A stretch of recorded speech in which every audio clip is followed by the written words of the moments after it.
Hi everyone. Ford Focus, we're going to change the discs on the front. It should be discs and pads, but actually I've done the pads yesterday. There was still a problem with the disc, so I had to go back at it.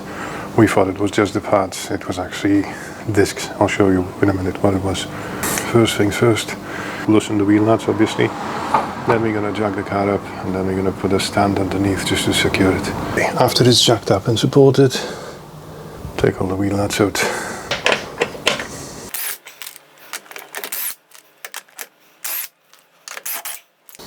Wheel off. I always put the wheel underneath the car in case it will fall. At least it will stop it from going all the way down. Yeah, once we got that off, need a bit of light. If it would be the brake pads, we would take just those two off, this one and one below, which is this one, and the one above, this. A bit of hex key for that. You undo those two on the back, which is this one at the top, and there's one at the bottom as well. Take those two out, and then you take the caliper off. In my case, we're gonna have to remove the caliper bracket. This is two 15mm bolts. There's one above and one below by there. This one. And then the whole thing comes off. Easiest way is to use a breaker bar and the extension. And you get at this one and the one at the bottom. And you switch over to a ratchet.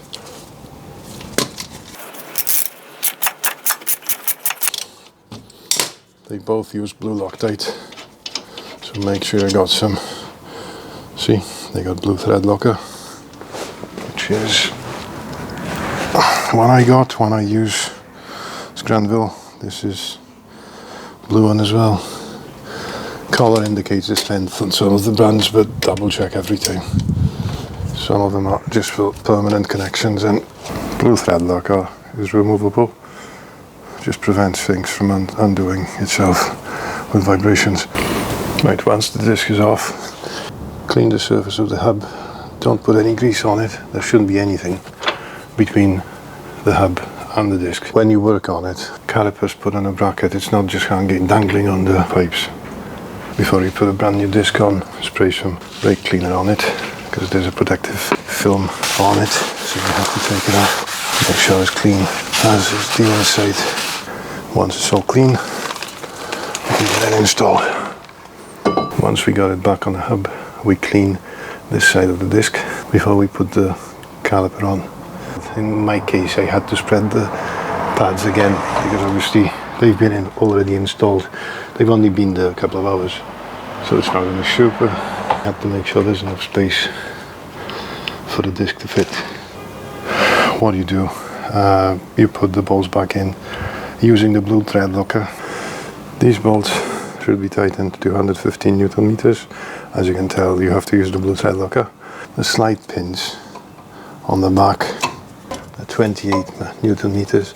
The ones in there that you need to take for the pads. Let me put that back on and I'll get back to you. As I said, use the blue thread locker on the bolts. Not too much. Don't want to soak it in it, but as I said, after we've done it, both of them need to be tightened to 115 Newton meters. So your torque wrench.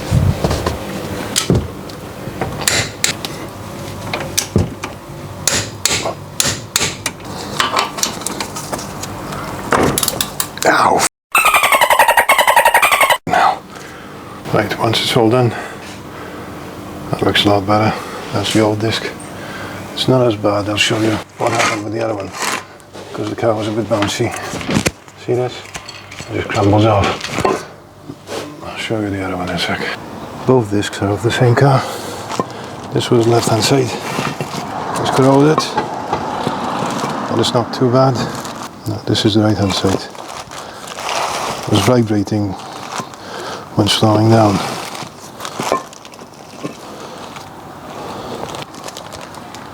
That's how bad it got. Not sure why. That has been replaced and it should be fine now. That's my crazy theories about what they put on the road, what kind of salt, because that is not normal. by no means it is not normal. Right, see you on the next one.